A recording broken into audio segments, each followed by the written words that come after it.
is up, Rush Nation? I hope everybody's having a wonderful day. It is September. My name's Joel Hewitt, the host of the 5 Yard Rush NFL podcast, the Hatback with a Heart of Gold. And I am here with the other one, Alex Woods, and your friend and mine, Pete, the off-season champion. Pete, I need to know something real quickly. Yes. Will you forever be the off-season champion, or are you just going to be champion next week? Or is it like wait and see? No, I'm always going to be the off-season champion. My stats champion. plummet in season, so Yeah. Got No, I see it. Yeah. I didn't draft you on my fantasy team or anything either. Probably Week 10, Pete will just be like on the pup list, and he just will be out for the rest of the season. We'll pop him on pup. Right, guess a little bit of housekeeping. We have got a whole bunch of people in the 5 Yard Rush Pick'em and Flick'em League. I think we're up to 17, 18 on that one, so that's nice. There should be links out everywhere. I've been told as well that I need to pimp out the Discord, so make sure anybody that's listening goes to that if you haven't before. Yes, Alex, we have a Discord. I was just thinking I need to join the Pick'em entry now. I need to join the Discord. Just send me all the social media links and I'll do it myself. Certainly will. The Pick'em link is in our show notes at the link to Pick'em on Sleeper, big bold words with a blue link underneath it, Alex. So you can do that while the rest of us are having a bit of a chat. Welcome anybody who's listening live. Thank you for joining us. In 17 minutes, the 5 Yards flagship show is going to go live with an auction draft. So let's see whose numbers plummet and who does a little bit better. But they're just doing modern day auctioning. I was going to say a different word there, but that's a bit cruel, isn't it? Right, let's kick it off, boys. The preseason has pre-seasoned. We are in the actual calendar week where actual football actually matters. So let's quickly kick off with week 1. I need overreaction Tuesday, I guess it is. I think Rich adds does overreaction Monday. Before they've even started, who, after the end of all of the games last week, will be overhyped by the media, who will be a concern by the media, and who will be counted as washed based on one game alone. Because they'll all do it. They're all going to pick, oh my God, such and such is going to go for the Super Bowl. Who wants to start me off? Alex, hit me up. Which would you like first? You want the hype? You choose. Yeah, let's hype it up. Let's go the Giants. Ooh, okay. The Giants are going to have a road win against Washington week 1, and everyone's going to be like, oh my God, Russell Wilson can still play football. Oh my God, this Giants defense is for real. Oh my God, all the weapons that they've built actually work. It's going to be okay. New York football is saved. Fair enough. God, stick that in your pick'em, people. A New York Giants win. Does that mean that you've got the Washington football team? I keep calling them that. It was ingrained in me. Are they the wash of the week for you then? They would not be. The wash would be the Pittsburgh Steelers because they have Aaron Rodgers and just a bunch of other guys. There's no one else. Yeah, they're like they all could have walked in off the street. There's no one else that's like actually a very good football player. Aaron Rodgers himself probably isn't at this moment in time. There's only so much. I'm going to repeat this probably all the way through the podcast today. There's only so much that good coaching can do. Mm-hmm. And we all know the Steelers have got good coaching. They've got a great front office. But I think this one is a little bit too much of a stretch. I think they won't finish above 500 like they always have done under, obviously, his reign there. I just think this is too much. Fair enough. We've got Mason in the chat saying, Tyler Noob in breakout game? Question. Very maybe. I like it. You may as well hit us with your third then. Who will be the concern of the week based on results of one game only? The Los Angeles Rams. They will not put up a fight against the Houston Texans, and everybody will be a little bit concerned. Matt Stafford will look a shell of himself as we have been worried about him all off season. The worry will continue into week 1, and then as I've just said previously before, good coaching can only take you so far. Sean McVay is a great coach, and like we'll all sit here and admit it. But like, if you haven't got the rest of the weapons alongside Puka Nacua, what more can you do? Fair play to you. Love it. Also, it has nothing to do with you liking the LA team. Pete, go on, hit me up. All three. I think the hype will be for the Cardinals. I think they're going to put on an drafted Kyler Murray in our league of record. I'm here for it. I gave him like 12 or 14 wins this season. Yeah, and I think they're going to put on a clinic against the Saints. But people will be like, "Oh my goodness, this is just going to be a cricket score," and then people are going to soon realise that that's just what happens every week. That is what the Saints are there for. They're just to help boost your points difference. Stream your defenses, guys. Anybody facing the Saints? Yes, yeah. We won a lot of money streaming against Nate Peterman a while back, and just do that against Spencer Rattler. I think the concern is going to be for the Lions. I think there's already people saying the roster's too good, and the roster is absolutely fantastic.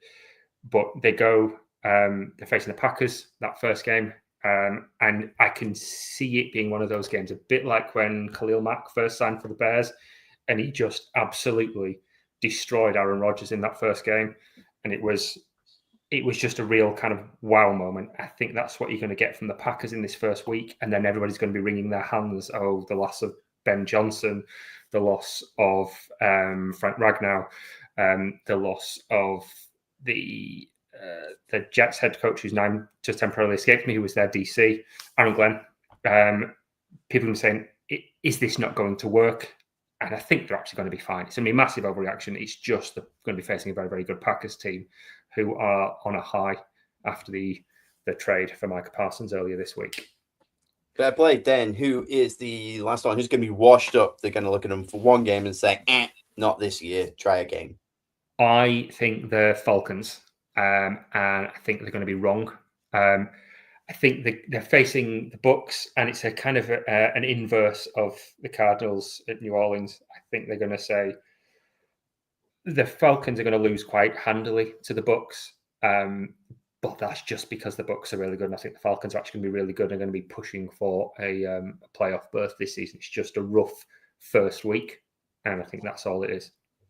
Yeah, I've got the Falcons actually winning that division. We, the three of us earlier, for anybody who's doesn't know us or is in our individual group chat, we've all picked all of the results that we think is going to happen with absolutely no science involved. And somehow I had both the Falcons and the Buccaneers going 9-8, but the Falcons ended up winning that division. And there's nothing more NFC South than a 9-8 team winning it. And the second place team being 9-8 and missing out on the playoffs. Back when it was only 16 games, I loved an 8-8 playoff team. It was so good. And we had a bunch of that in the South, so that was pretty nice. Right, let me rattle mine off. Hype. The Denver Broncos. They're going to come out swinging. They're going to look incredible. I have already forgotten who they are facing in week 1, but I've got them winning the division, and the hype will be on the Broncos, but it will be just. I've got them going 15-2, going number 1 in the AFC West, and I think that everyone is going to jump on board. And then you'll get the odd naysayer. You'll get people doing it for clicks on TikTok saying, "Oh yeah, it was just 1 week," or "They're not going to do this, not going to do that." I think the hype will just skyrocket, and it will be real. Eventually, it'll die down. I think they'll go 5, 6, 7 games without a loss. And then people will be like, at this point, nobody really minds. They're going to make the playoffs. Concerns. Kansas City, because they're going to lose their first game, much like they did last year in their opener. And everyone's going to go, oh my God, they can't do it. They lost the Super Bowl. They're not the team that they once were. Dynasty's gone. Trav's too busy with his wedding plans. So I think there's going to be way too many concerns about that. There's I can't even remember his name. It's one of the I think it's ESPN or SportsCenter or something like that, analysts who has like Mahomes Mountain, who he judges all other QBs based on Mahomes, and he's going to come down on him like a ton of bricks. He's going to rename the mountain Allen Peak or something like that, and everyone's going to go crazy because Kansas City will have lost that game, because the last game they played wasn't particularly good, and I don't think they've done anything to be any better. Can you name me one move Kansas has made since the Super Bowl where you've gone, that's going to be okay? Hollywood Brown? Is Juju back? They got rid of their starting left guard. Love that. Love that. They're playing 4D chess with that. We're going to lose players and somehow be better. So I think that's going to be the concern. And also I think that is going to be just because of the hype Denver's getting. Everyone's going to be like, oh my God, the new kings of the AFC West. And then washed, it's easy to dunk on them, but it's going to be the Dallas Cowboys. People are going to immediately look at that trade. They're going to look at them in week one. They're going to take the loss. Again, I probably should have written down who all these people were playing. But Dallas is going to lose, and everyone's going to go, see? They're Eagles. Well, there you go. Oh, yeah, it's the opening game, isn't it? Yeah. So the Eagles are going to walk that. They're at home. They're going to raise the banner. Dallas has lost Michael Parsons. But Micah Parsons signed with Green Bay. I could just see Jerry walking around like, where's Micah gone? Like, we fired Michael, right? Like, sorry, dude. Two different guys. You did a racism. So, God, TikTok's going to pull that, isn't it? It's going to, like, algorithm me there, and it's going to be like, Jerry Jones, racist, ? Because we don't write our own descriptions on the things that get, like, fed into the algorithm. So that's how you do numbers. Yeah, if you read any of the descriptions on any of the TikToks we're in, it is just wild because of the stupid things we say, and it just picks up on that. So yeah, easy option for me. The Dallas Cowboys, everyone will say, yeah, you shouldn't have done this, you shouldn't have done that. And Jerry Jones will still be going, well, we've got 4 picks over 2 years. Like, fine, mate, but picks win nothing. So yeah, that's my shout for that. What a turnaround I've taken since last week when Michael Parsons was still a Dallas Cowboy, and I was like, looking forward to him. Could be a sneaky one. And just like that, they've got rid of arguably the best player in the league and straight down. So I'm New York. Although unfortunately, I don't think I've got New York making the playoffs, which is a shame because they're like my team to watch. Anyway, I forgot to do the banner. That was the quick. I put so much effort into the overreaction, hype, concern, or washout kickoff ban. Anyway, on to everyone's favorite segment. We don't have a soundbite yet, but I'm going to make some soon, I think. I don't have to do anything in my job. Zazu, sir, news from the underground. Somebody's put 1 new Channel 5 shows on Sunday night. I love the grammatical error there, but one of you two wrote it. Hit me. So if you've seen this on Channel 5 now, if you're wanting to watch it and you don't have Sky or you don't have DAZN, on a Friday night there's an entertainment show hosted by Dermot O'Leary and OC and No J Bell, and is it Alex Scott? And they're doing 1 6 p.m. game, 1 9 p.m. game. In between, it's just a game show. It's not like chat or let's go back to the studio to talk about the game. It's like SMTV, but for NFL. I did see this. The algorithm won't stop feeding me Dermot O'Leary, but also with unknowingly, you and I have applied for the show, haven't we, Pete? Yes. Because somebody sent us the link, and they were like, "Oh, do you want to go on an NFL game show?" And I was like, "Yeah, here's a link to the podcast. Here's all sorts of stuff. Here's our like history of the 15 years of our like fantasy league and stuff." Sent it all through, and then like the following week, it was like Hungry Bear Productions are making it, and it's like Hungry Bear announced this new thing with Dermot O'Leary, and I'm like, oh no, they're gonna have you like riding an actual Bronco or something. It's gonna be fighting a bear. Yeah, absolutely. There'll be foam involved or slime. I don't know, but yeah, they are. Whenever there's a commercial break in a game in the US, Channel 5 on the 6 p.m. game are going to cut back to the studio and it's going to be like questions and dumb things. And it could be amazing. It could be the worst thing you've ever seen on TV. Watch this space to see whether or not we're I hope they just lean into like the puns for all the games and just, you're going to go slime. So this is get your own running back, something like that. And just play all of that. That'd be absolutely fun housing. I've got the email for the producer if you want to send through any notes for them, Pete. This is my calling in life. I've had some direct feedback already, so it could happen. Alex, we're dragging you along.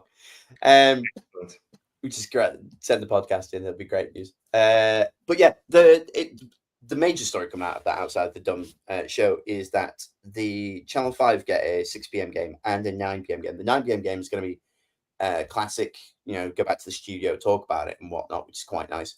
Sky gets to choose first what they get to show at 6 p.m. Then 5 gets to choose at 6 p.m. And then I think the 9 p.m. they can both show the same one. Right. Both games that Sky is showing are blacked out on like DAZN and everything, but the Channel 5 games are not blacked out on DAZN as well. Right. Plus, speaking of DAZN, I don't know if we spoke about it last week. 25 college games a week for free. You don't have to sign up to do anything. You just got to log in, and they're there on a Saturday. So that's pretty nice. They've got like some pretty big teams. There are some college teams that have TV rights that have to be somewhere else, but at least for this year, DAZN is showing a bunch of college. I think it'll be with the idea to charge people next year, depending on the numbers that they do. Yeah. Is it good coverage, or is it like just camera and stadium and like different thing, or have you actually got like commentary teams? No, they've got like college game day and everything. They've got like the full like shebang, as far as I'm aware. So it could be quite interesting to watch. I'm determined to get into more like college game if I can ever carve out some time on a Saturday to watch any of it. I'd rather watch it live. Anyway, speaking of Michael Parson. Alex, you tell me that he's got an injury. Yeah, so obviously he cemented his trade to Green Bay for 2 first-round picks and injury-prone pass rusher. Jerry Jones strikes again, everybody. He does it great. Jerry's walking around like a horseman. Jerry's doing it brilliantly. Obviously, he got a 5-year extension and north of 150 million. But he's currently dealing with a sprained facet joint and the L4, L5 in his back. And the only real way to get rid of it is physiotherapy. There's no surgery, can't have surgery on that kind of thing. He's got a physiotherapy, cortisone shots, and just deep heat. So he's really kind of not able to run at full tilt because the L4, L5 in your back is probably pretty important for a pass rusher, you would think. Fair enough. Future injury news that we do, Alex, I need a white coat and a chart of the human body that you just pull down behind you and extend the thing and be like, this is the L1, L2. I think that's a PS5 control, but still. Yeah, well, that is kind of a concern because I've got Green Bay going to the Super Bowl now based on a lot to do with Micah Parsons. So yeah, having a dodgy back and having to have injections and stuff sounds like it sucks, but hey, he got paid, and at least he gets to go somewhere incredibly cold that is notoriously good for backs. I popped the next news story in. I found this fascinating, and it probably has more fantasy implications than anything else that it did. I'd had a tea many martinis when I saw this news and was doing our League of Record draft. All of Cam Ward's playmakers were cut on the cut days. So the story that I read was, if you think about it, he was that good with a bunch of guys that are not good enough for the NFL. Which, if you haven't drafted Cam Ward yet and you have the chance, I would suggest doing so. Because, again, I think I've got these, taking their division. They're going to do way more damage than I initially expected. And it's not just off the back of that story. I just like the moves that they've made. But, yeah, I don't know who Cam Ward's playmakers were that got cut from other teams that were drafted, but still, That's the point. That to me is quite impressive. That's the point. That is the point, I guess. Yeah. On a related fantasy note as well, I know we're kind of stealing a bit of Murph's thunder here, but if you want a late round dart throw, Elik Ayomino, who is a late round wide receiver pick for the Titans, has been named as their wide receiver 2, and their wide receiver 1 is Calvin Ridley, who, while good, has dealt with injuries in the past. And if you believe in Cam, I think Elik's basically free for a starting wide receiver. And excellent. I've been grabbing him a lot all over the show recently. You and I are in pretty much the same league, so I assume that I've not got a shot at picking him up. No, I want to. I don't think I could just sit here for 2 minutes and scroll through all my teams. It doesn't make for a good podcast. But we'll see who's available after that. Alex, the Brady rule for broadcasting was scrapped this week. Talk to me, Goose. Yeah, so last season, Tom Brady was implemented some strict rules about his broadcasting career, because he obviously signed a 10-year deal for Fox worth over $150 million. He is very, very important to them. And last year, he wasn't able to go into any team's facility that were not the Las Vegas Raiders, because he owns part of the Las Vegas Raiders. This year, that has been scrapped. He can go into team facilities. He can be in important meetings, speaking to coordinators, speaking to players, and also just sitting there and getting more information and tidbits that should help him with his broadcast there for the fluff bits in between. However, those that listened to Tom Brady last year, the fluff bits weren't really needed or missed. This is really, really, really a bad precedent for the NFL, because it is all sorts of conflicts of interest and all sorts of just straight up, right, we're just pandering to Tom Brady now. I understand he's the GOAT, everybody. I really get it. He's the greatest player of all time. But, let's stop it right now. This is a really dangerous precedent for them, because it now means that if other owners want to do this, then, well, Tom gets to do it, and I'm going to go and feature on this one episode of one show, so I should be able to do this too. So, yeah, really hope that they learn and change it. But that's a pipe dream, I think. I could see it getting rolled back if all of a sudden there are weird, sneaky moves, real Belichickian stuff going on. He's just in the bushes, throwing rocks at players and things like that. And be like, it was that guy. There's, I think it is worrying. I don't understand the reason why they would bother doing any of that. I don't, like you say, I don't think Tom was bad. I think the problem is everyone expected him to be better than Romo when Romo first started doing it. Romo's dropped off a cliff a little bit now. He's become he's flanderized himself, hasn't he? He's a bit of a caricature. He's got all of the same kind of catchphrases, a guy, and all that kind of stuff. So maybe they're doing it to try and help Tom in some way, shape, or form. But again, all of a sudden, Jerry Jones starts a podcast, so he gets to go and hang out at Washington training camp. Sounds like crazy, but where do you draw the line on that one? Watch this space, I guess. Ooh, segue. I love a segue. Speaking of Belichick, we're an NFL podcast, but still, North Carolina get, quote, spanked 48-14. And Belichick's QBs have gone over 2 hours without completing a pass. So who knew back-to-back news sections on Brady and Belichick in the year of our Lord 2025? Yeah, he it was from something like 8:03 till gone 10 p.m. Obviously real time, not game time, because that'd be crazy. But yeah, over 2 hours without completing a pass. They looked appalling. It was 41-7 till later on in the game as well. 2 touchdowns in there. He's just brought in a load of his old mates to be his coordinators and probably just thought, is it Gronk? Belichick.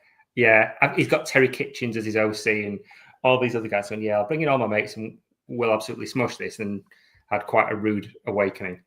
And the memes have been spectacular since.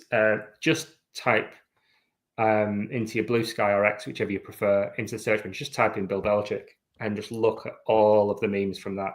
Most of them about his 24-year-old girlfriend entering the transfer portal. and how basically he's never getting a job again. Oh, and this has answered the question whether it was Brady or Belichick. It was Brady. That's your game one overreaction, but it's hard to not overreact to that kind of result. He's no Deion Sanders, is all I'm hearing. Well, yeah, he needs young Belichick. Probably not, actually, because he was just a bit of a nepo baby at New England, wasn't he, as well? Yeah. I was gutted to see him leave like punditry and stuff. I enjoyed seeing him pop up and have opinions on like College Game Day, and he did the NFL draft with Pat McAfee and stuff. And he has like weirdly good insight into things. I don't know why he bothered like going back to coaching. I don't care for it. He's got nothing to prove. I'm not sure he needs the money. Yeah. But hey ho, that's Bill Belichick. He just misses the game. Refuses to just let it go. Like Roy Kent walking out of the studio to go back to Richmond just without the happy-go-lucky writers there. There's just somebody with a big stick to hit him round the head. So we've had Sticks and Stones, from Sticks and Stones to... Nope, can't wait to segue this one. Arch Manning looked human. Yes. This depresses me already. I've not seen much from it, but as a New Orleans Saints fan that is like, ooh, we might get the number one pick, why did Arch Manning look human? 50% pass completion rate, 1 touchdown, 1 interception. He had some moments. Like 50-50. Yeah, he had some moments. I mean, I think they lost like 14-7 or 11-7. It's a really low-scoring game all over. But I think this is why his family have been saying he's not declaring for 2026. He's not going to be there next year. He's going to stay another year after this, and then he's going to come out in 2027. And everyone's going, no, he won't. He'll be great this year. There'll be too much of a tide, and he'll get drafted first overall, and they won't wait another year in case he gets injured. But I think they see, and you saw it in the game, moments of why people really like him. But then you also see other moments where when he threw the interception on the live, brought the Manning cast, Peyton Manning said he's adopted. So he saw a few of these kind of touch and go moments there, and he will be good. It's an overreaction to week one, but it will be interesting to see how he bounces back from that next week and how he develops, because I do think it's more and more likely that he doesn't come out next year and he does wait another year, because he doesn't need to worry about the financial security. He doesn't need to worry about that. He's going to get drafted high and he's got all the mentoring he could possibly hope for. It's kind of like an opposite. It's like the anti-shoulda with how this has been presented. He also, like, the other thing as well is both Peyton and Eli both stayed for their all eligible years of college. Like, so there's nothing that he has to like prove that he got drafted before everybody finished and he was able to do this. Like, they both did exactly the same thing that, as Peach just said, he probably might do. So that he's just following in everybody's footsteps if he does. And if he decides to get drafted early, then he decides he's ready and does that lot. There's no shame in anything. He's not going to live up to anybody else's expectations either by doing this. He's literally in a win-win position. Yeah. Fair enough. I've got him going to the Colts anyway. I've got the Saints having at least one win this season, so they can have him. They can have him. We'll stick around for whoever's the hot person the following year, unless then the Saints still suck, and then we end up with him in 2027 as well. But by that point, he'll be great. But maybe not now. Anyway, we'll keep an eye on Arch Manning Watch. Keep an eye on this space. Moving on, again, no real like fanfares or anything because none of us have made any yet. But here we are with what is usually halftime, but what we're trying to do is just like rush to the main topic in a sense. But yeah, just a little thing here where Pete, you sent me something that says since the 1990, at least 4 NFL playoff teams from the previous season did not make the next season. So I'm calling this playoffs to layoffs because, you know, I like a headline. So last year, playoff teams: Detroit, Philly, Tampa, LA Rams, Vikings, Washington, Green Bay, Kansas, Buffalo, Baltimore, Houston, Chargers, Pittsburgh, and Denver were the teams to make it. Now we've all picked the 4 that we expect not to go there. I'm gonna bust through a few. We've all said the Vikings aren't going to make it. I think we're all pretty certain that the Vikings are not strong enough in that division. JJ McCarthy might be good, but I've not seen him throw a ball yet. So based on all of the win-loss records that I've gone through today, I think I've got them winning 3 games. Don't know how that happened quite like the Vikings, but I just think based on their schedule, it doesn't look great. Next, there's a couple of teams that the 2 of us have picked. Alex and I have said that the Chargers won't make it. I think that's obviously because I've got the Broncos Chiefs doing really, really well. Alex, Chargers? I just think it's really difficult to try and recover and reorganize your line really quickly, and their Slater injury is huge. And even though our run game is absolutely amazing and stuff like that, literally one of them can't see out of their eye. He's still only got 50% vision out of his eye, and it was on about starting at week 1. So somebody truly does trust him and does that lot. I really do like the wide receiver room outside of Ladd McConkey, and I think he'll have another great season. But Justin Herbert's not going to be able to throw for a 3,000-yard season because Harbaugh's going to make us the run game machine that everybody wants us to be, and it's not going to be enough when Bo Nix is an absolute animal and makes the Pro Bowl. Ooh, love that. The other team that 2 of us have got that aren't going to make it are the Steelers, Alex and Pete. I've got the Steelers still making it. I've got that division going a bit ham, to be fair. I've got the Ravens, Bengals, and Steelers all to make that one. But Pete, Steelers, why not? I think, they've been riding that kind of 50-50 win line for a while now. Rodgers didn't look great last year. He threw for a lot more yards than probably people realize. It was for over 4,000 yards. His stats didn't look horrendous, but the eye test, he didn't pass it. And I get that was in New York. We had all his old mates there. We had Alan Lazard and Garrett Wilson. Here, it's a similar situation where he didn't look great in the Jets when they had a better defense than the Steelers' defense. He might not have as good a coach as Tomlin, but it's DK and friends. It's DK and Pat Freiermuth, and they've just drafted this Caleb Johnson, the running back, where people are going, oh, he looks fantastic. I've been really hyped for him. Watched his college game play. He's game tape. He looks really good. And he's the running back 3 on the depth chart. They're just pushing him right down and saying it's Jaylen Warren's team. So I just don't see them having enough weapons to challenge what is still a very, very good Browns defense. They've got the Ravens in division as well, and the Bengals will beat them in a shootout. So I think that division is brutal for them. I just think it's just a bridge too far for Rodgers and Tomlin. It finally comes home. It's no good having good running backs when your quarterback's going to check out of every run play. That's my hot take on the Steelers, but I do still have them going for it because I think the FU to all the other teams and to the pundits, and the most Aaron Rodgers thing right now would be him coming out and being good. Yeah. Just to really twist the knife and be like, ugh, how dare you come out here and have an MVP level season and make the playoffs and have a playoff run. How dare you, sir? Is what I'm taking from that.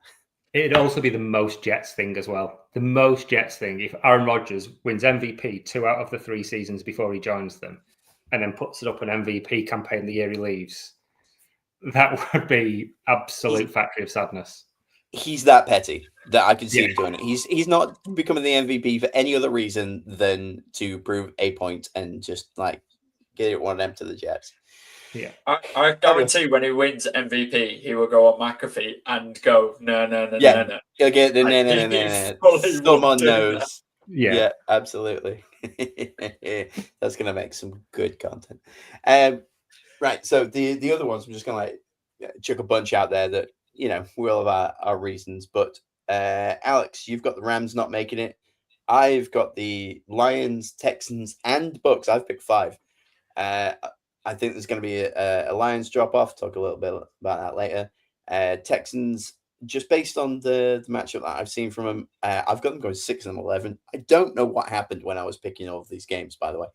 And like I said earlier, the Bucks are going to be 9-8, like lining up with the Falcons, but the Falcons will probably have the division wins over them. And Pete, you've picked the Packers. Yeah. And also the Rams, actually, to not make the playoffs. Packers make I've literally got money on the Packers to win the Super Bowl. And so this is really funny.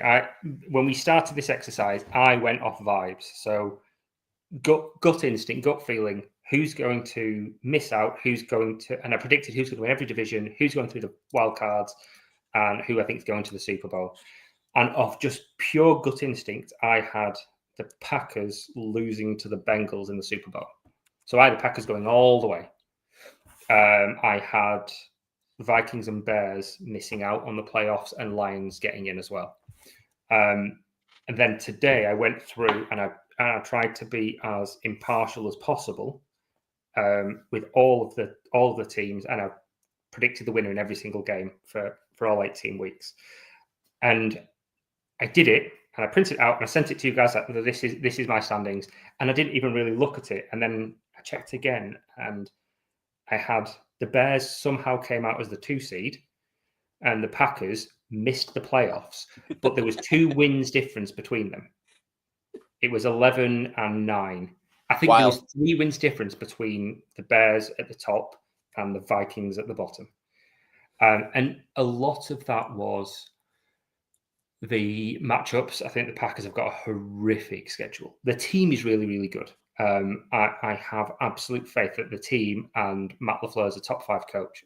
They should win, and I'm almost certainly wrong on this, but they had so many tough matchups, and because that division is brutal, a lot of those games were coin flips. So quite a lot of those interdivision matches, I just went 50-50 and splitting, because that's kind of what happens in the NFC North, particularly right now while they're all good. They were, like I said, they were a field goal away or a blocked field goal away from losing 2-0 to a not very good Bears team last season. And it's just how that division has kind of gone. So they dropped off in a way that really, really surprised me, to be honest. And I'm probably wrong, but I wasn't treating it as, Packers. It was just, this is going to be rough. Yeah, fair enough. Alex, you and I both have the Rams. I've got them because on their division, I've got the Cardinals and the Niners just going crazy. Strength of schedule for both of them, mostly. And Kyler Murray being my QB1 in my fantasy team had nothing to do with me picking the bunch for the Cardinals. But yeah, Rams, why not? Well, everyone forgets the Seahawks.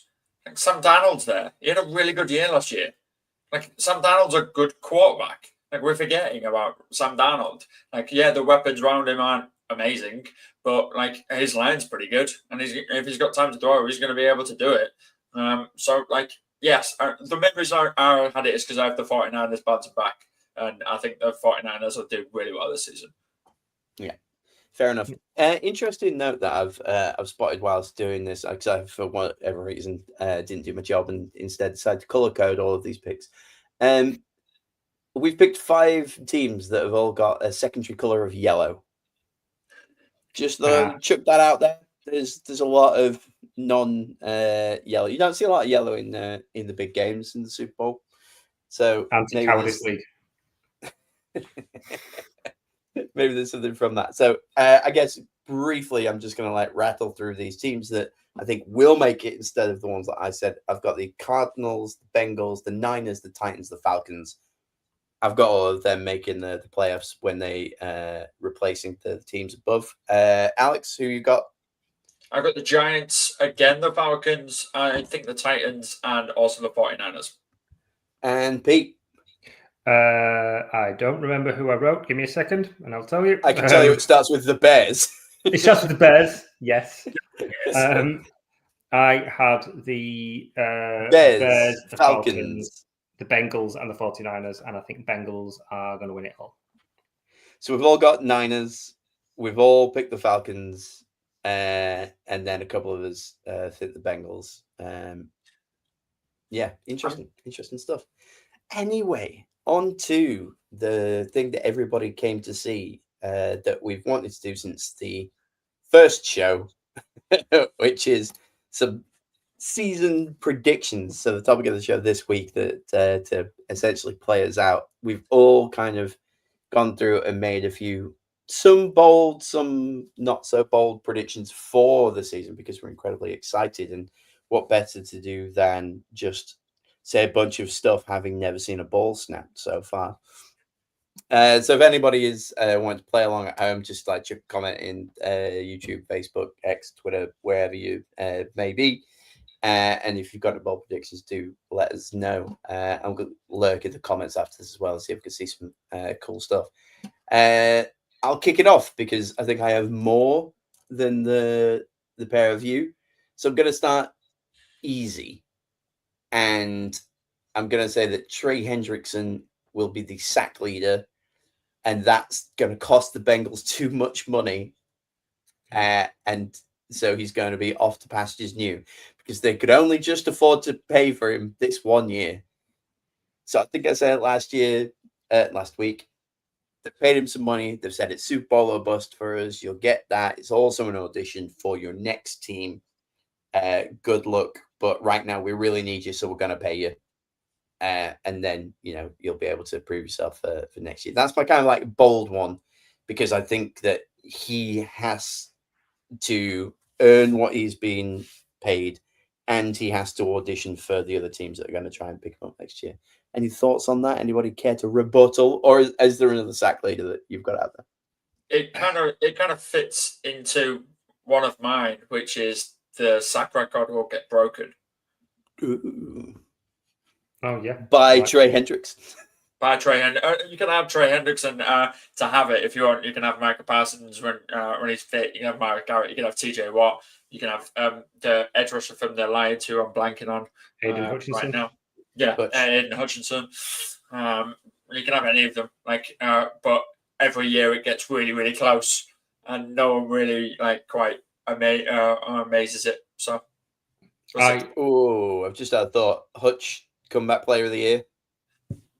Yeah, that's a good shout. Because he's going to break the sack record. There you go. But then Trey Hendrickson will break it more, so it'll be fine. So then everybody's right. I really like the pick. He was fantastic last year. It'd be interesting to see whether his body can hold up, but at least he's got more support. I think as people start to worry more about Shamar on the other side, Shamar Stewart, it will free him up a little bit more. There's more than one person to think of because before it was, let's just focus on Trey and everybody else can just go and rot. And he still managed to go. If they're doubling up, it's good. It's really predictable, but I think Micah. I think because of all the weapons around him, you can't just scheme up for Micah Parsons. It just won't work. So I think he's going to go ham. Going to have the best season of his career. New team, new scheme. It might take him a little while to settle in, to get his groove. He's also playing in the frozen tundra. He's got a bad back. I'm happy for the guy, but I think it's going to be ridiculous, and he's going to win the Super Bowl with Green Bay and be a massive FU to Jerry Jones. But I don't see him being able to get those numbers straight out the gate. It depends on who they've got. Obviously, I think they're definitely playing the Cowboys at some point. Yeah, which is insane. But yeah, so Mike Parsons, I would be more inclined that I think Hutch and JJ probably have more of a chance. Myles Garrett's going to be on the field a lot. We're pretty certain of that. So that gives him more opportunity than some of the other guys. So yeah, good. Alex, I know you've just kind of give it the old sack record broken, but top one, head coach. What are you thinking? Yeah, I think on average, every season there is around about 6 or 7 firings in the NFL. Everybody always calls it Black Friday, Black Monday after the season because all the coaches get fired. It's kind of like this. It's a coach sale. If you wanted to coach next season, there's going to be one available the first Monday after the season ends. But this year, I think it'll include some really big names. I personally I think if Denver missed the playoffs, Sean Payton loses his job. I think Kevin Stefanski has lost all excuses now, and he will lose his job in Cleveland. And the Haslams will just do a full blow up, and they'll also get rid of Andrew Berry, and it'll be mirrored in Los Angeles as well because we all think the Rams aren't going to do very well this season, so they'll get rid of both their GM and their head coach, and then have a real big stab at brand new young quarterback and just reset the whole thing. Wow. Okay. I can see the Stefanski thing. I wouldn't agree with it, but Brown's going to Brown. I can see that.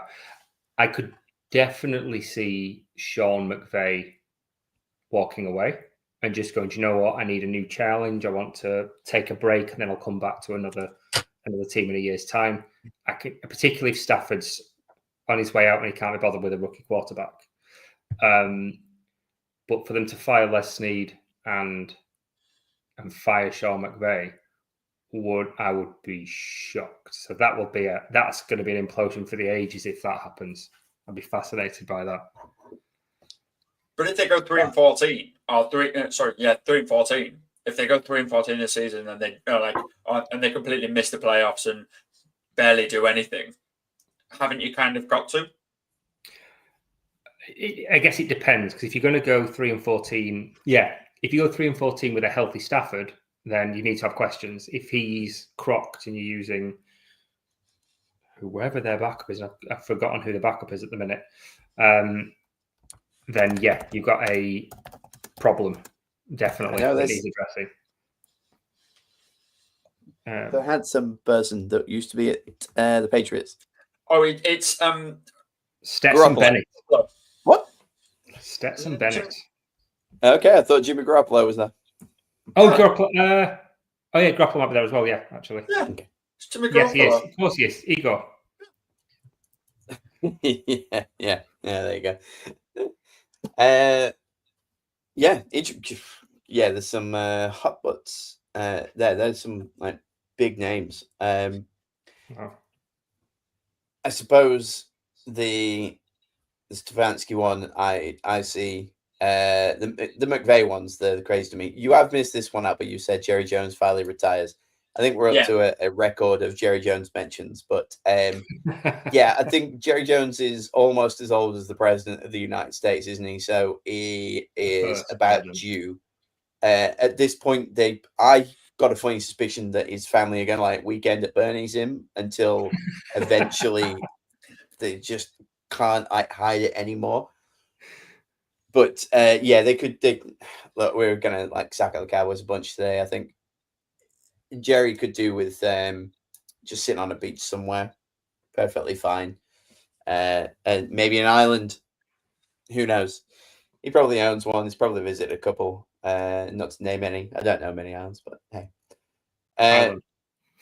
island is an island. Yeah, the United Kingdom. You could come and just put his finger. I'll check out my next one, which I've kind of already alluded to, but I've got Kansas City to make the playoffs, but to not win the division. Do you guys both have them taking the AFC West? Yes. Yeah. Not with the record that they've had, but still taking it. Yeah. So only just. Yeah. I think Everton's like the 3rd or 4th seed in the AFC. Fair enough. So not the. I've still got them 13-4. Like that's not bad, but it's not 15-2 that I've got the Broncos. Don't know why all of a sudden I got really high on the Broncos. Is it support a hat? Who knows? Sean Payton as well. You love Sean Payton. I do love Sean Payton. He won us a Super Bowl. That man can do no wrong. So yeah, I guess that's kind of my bold one out there. It kind of lines up with earlier I was talking about the concern that people will have over Kansas, and there'll be distractions. It's that whole media circus surrounding them. I think that it would have been better for them to have done the three-peat and the pressure be off, and they can like let that down. But now it's almost like they're going to be playing with a chip on their shoulder, saying, "Oh, we made it. We almost three-peated. We're still a dynasty." So I just think that division is starting to look more and more interesting. The Chargers have now got a couple of seasons of all the changes that they want to make. I think that's going to be tougher than it has been for Kansas City. I can't discount the black and silver Seahawks that Tom Brady's a part owner of. I just think that there's just enough there to sneak a few wins and to just chip away at the Chiefs. Maybe do they get a win from them? Maybe not, but I could see somewhere where Tom Brady's been able to go to a Chiefs practice, spy on them, kick Trav in the knee, and then report back that they are going to take the win. Either way, I'm putting money on the Raiders taking the spread every week because of Tom Brady being able to visit anybody. So yeah, that's a few of the things. Obviously, I've got like Denver going gangbusters as well. I love it when there's a really tough division. It once upon a time, like I forget what they're all called, but Ravens, Bengals, Steelers, Browns. When the Browns all of a sudden became a thing, you could see all four of those like taking it. The same's kind of happening almost to the extent with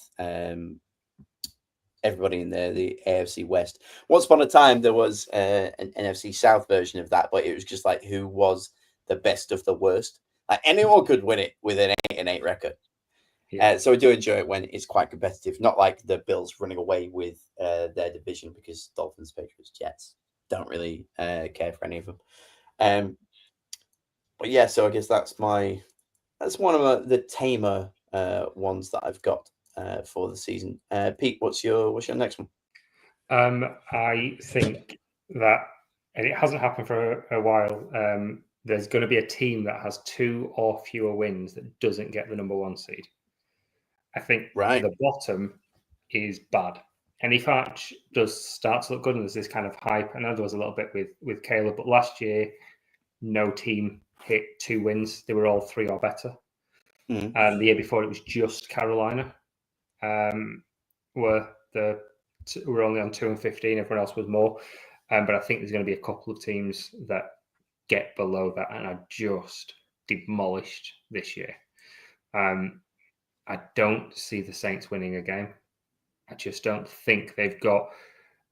Sometimes if you've got a not great quarterback, like the Jets have got Fields, if you've got a team that's weak against the run, he can make something happen. You can see a surprise winning. I don't see a team winning a game with Spencer Rattler at quarterback and his backup being a guy that can't beat Spencer Rattler to the starting job in Tyler Shuck.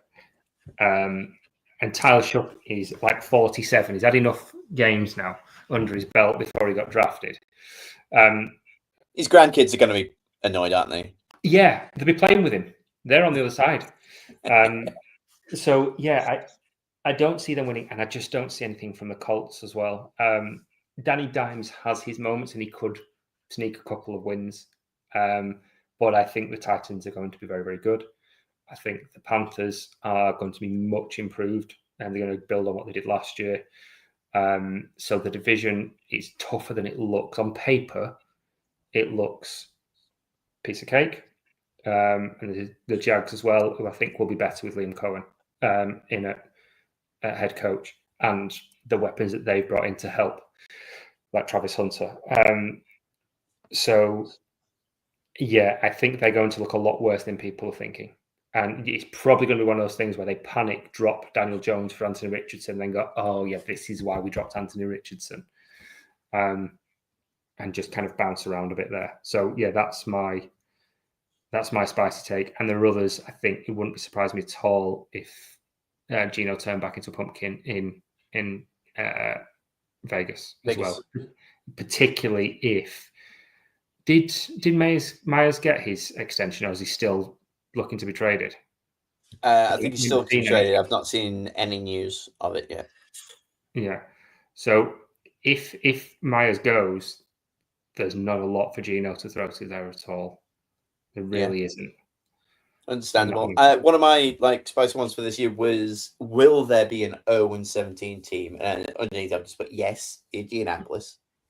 I think we can all agree that there isn't a single game that you look at them and go, they're going to be the favorite. So I've got them there, but also in that I've got somehow New Orleans end up not being the worst, because I've got the Vikings, the Jets, the Colts, and the Browns to all have a worse record than the Saints. The Saints have this annoying, kind of 50-50 thing against the Falcons, where they're at least going to sneak out a win against them. And just that one win alone is going to move them out of the first place. I've only got the Jets with one win as well. I don't know where that was, but I think that's going to be quite tough. I could have had 2 0-17 teams. But again, I've got the Vikings somehow doing worse than the Saints. Wow. That's too spicy for my blood. I can't agree with that. Yeah, but I think that's the Vindaloo of takes that we've had here so far. And it is. I need a glass of milk with that one. Thank you. I would. Who's your worst ones, Alex? I mean,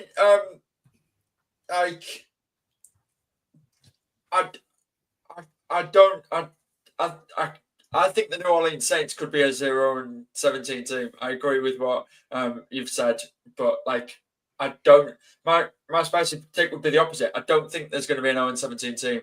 I think Pete's right. The bottom is dross. It's really bad, but somebody will pick somebody off. It's the NFL. That they won't allow a 0-17 team anymore. They can't allow that embarrassment to their product. Yeah, fair play. But the Browns are a very, very, very close one.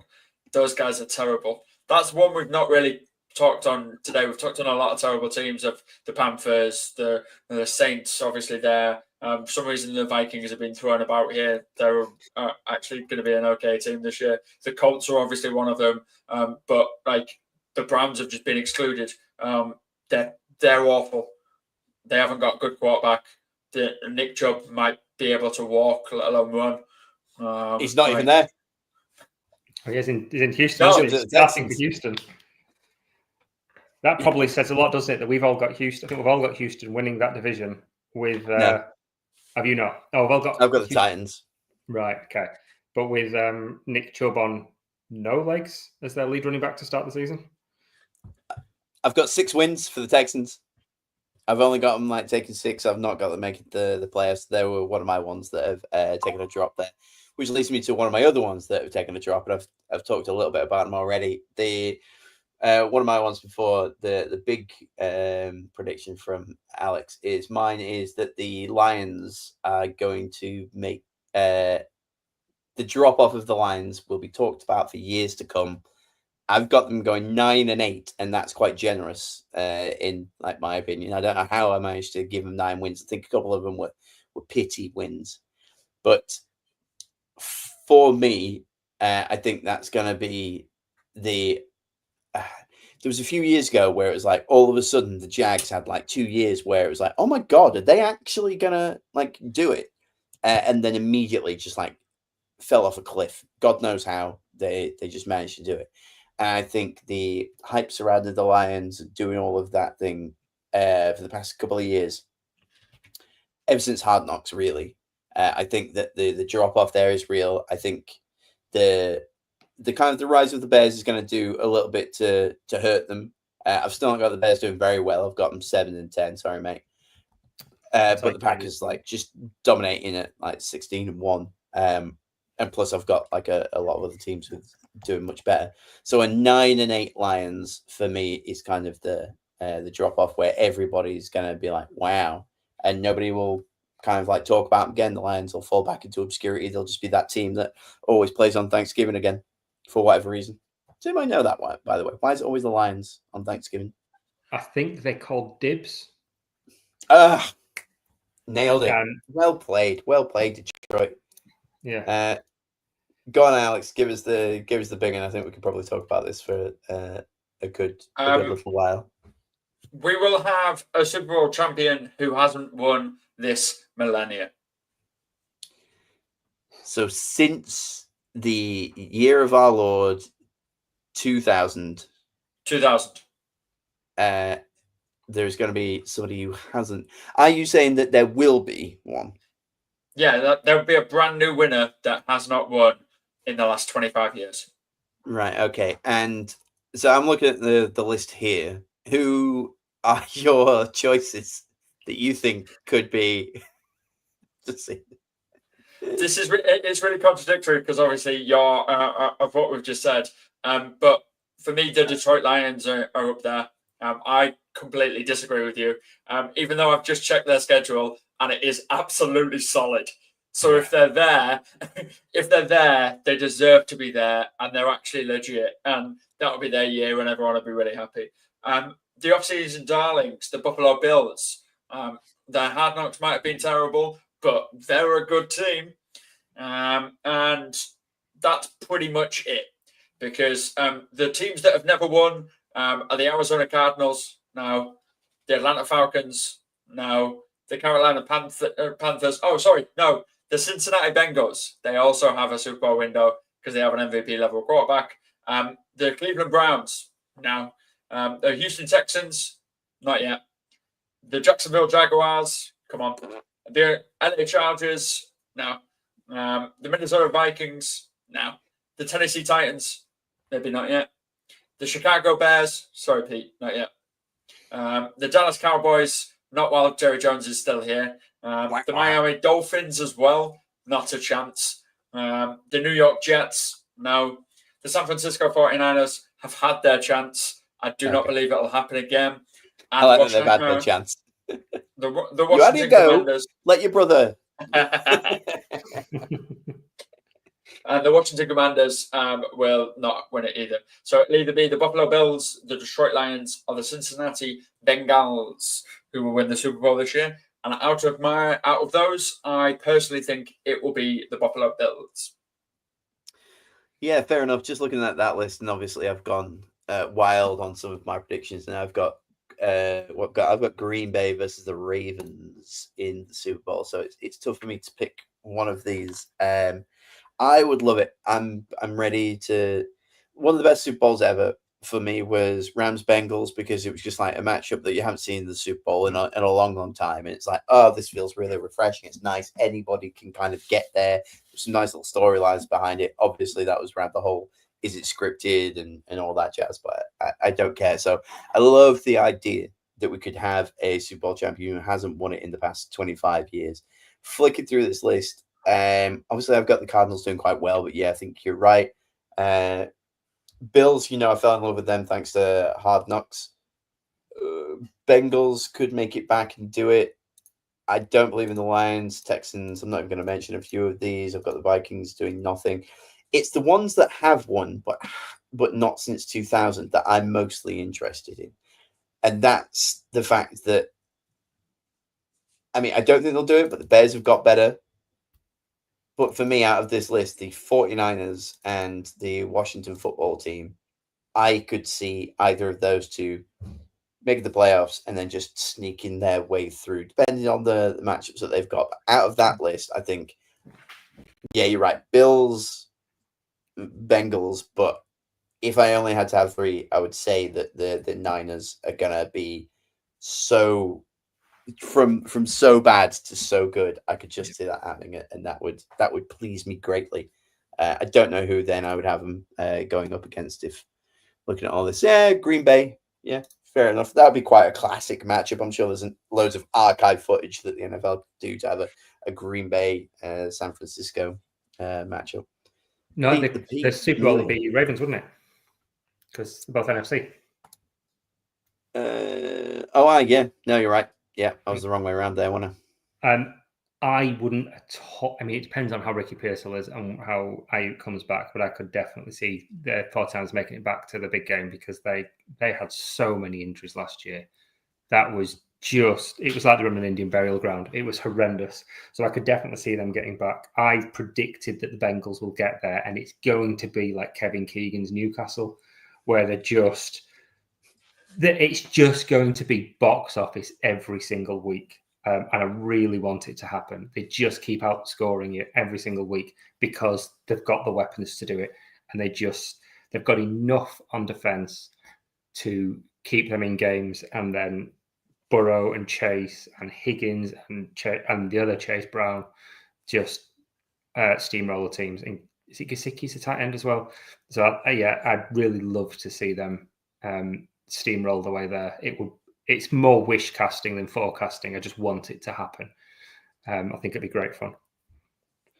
Amazing. So I guess just quickly before we move on to the final 2-minute drill, who's everyone's Super Bowl? Where did you land on that? I went Green Bay, Baltimore. I went with Bengals and Buccaneers. Okay. I'm going to need a second there. Tampa, Tampa Bay Buccaneers. Yes, I think they've got a fantastic schedule, and I think they've got a superb roster and a healthy, happy Baker. If he keeps rolling and he's in a positive headspace, they're as good. Maybe the quarterback's not as good, but the rest of their roster is as good as their previous Super Bowl winning team, I think. I didn't think I could love Baker Mayfield any more than I do, but the story that came out this week that Baker nearly sacked it all off to become a competitive Halo 3 player came across my desk, and I was like, oh, mate, yeah, I will follow you to the end of the earth. I don't even care if you're in division. That one works for me. Alex, who have you got? Who's your Super Bowl? It's the Bills and the Eagles. I mean, yeah, all right. I'll give you the most likely back Eagles. I think it's the Bills and the Eagles. It's disappointing. I know. I apologize for us, but in the championship game, I do have the Eagles beating the Tampa Bay Buccaneers. You've got the Bucks as well. What is going on here? What? Merv's a Bucks fan. Has he got to you both? What? I said this last week. I said I was on the Baker Mayfield train last week. I'm not getting off that train. I believe in Baker. If we can just have a human interest story of Baker Mayfield every week. So you've just said you wanted to be a competitive Halo 3 player. Can we just bring up a cool Baker Mayfield story every week about what Baker's just done? Yeah. Okay. With the Great British Baker. That's what we'll call it. Thank you. Writing that down. All right. Well, let's do it. Let's do just a quick fun thing to get out of the way. The week 1 game you're most looking forward to. If you're not a big red zone guy or anything, who's the one team that you just love to sit and watch? I'm going Giants Washington. I think Alex has convinced me enough about the Giants defense. I think the Giants offense could be really fun. I've got a thing for dangerous Mr. Unlimited Wilson anyway. And I really have liked that to have just started and just have a bunch of fun. I like the Washington football team. I'm hoping that all of the drama surrounding them is just smoke by the time kickoff happens. But that's the one that I want to watch. Alex, what you got? I have the Buccaneers and the Falcons. I'm sticking on the Bucs train. And obviously last week I was also, the Falcons will kind of do it. And Michael Penix will be interesting to see how he's developed this offseason, how he gets in the weapons that we know they have, and also how they use their tight ends. I'm really intrigued to see how both the Bucs and the Falcons do that. I think it'd be great. That would be a very offensive matchup that I am excited for. Let's see 27-24. And Pete, bring us home. Might seem like a really obvious one, but Ravens-Bills. You've got regular season. I'm not going to say regular season Lamar. You've got regular season Jim Harbaugh, and the Ravens when they're playing at their peak. You've got Bills when they're playing at their peak. The Bills have just brought back Gabe Davis, and he's always good for an explosive play or two. So I think that's going to be a slobber knocker, and that'll be a fascinating game to watch, as you'd expect. Could be the championship game as well. It could, and wouldn't surprise me if it as a nice bookend of game one and the last game as well. Well, last AFC game.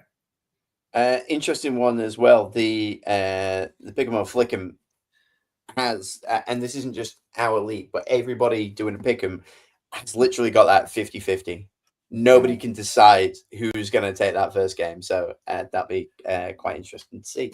But with that, thank you everybody for listening. Again, don't be shy. Jump in the Pick'em League. There is going to be a prize. Going to make most stickers out in his pocket from all the sweet money that he's rolling in. Now we're at 1,000 subs. I'm not saying that it was because of us, but I'm saying that there weren't 1,000. Then we started a podcast, and now there are 1,000. I think there might have been 2 or 3 before, so they're 990 something. All came from this. So thank you very much, everybody, and good night.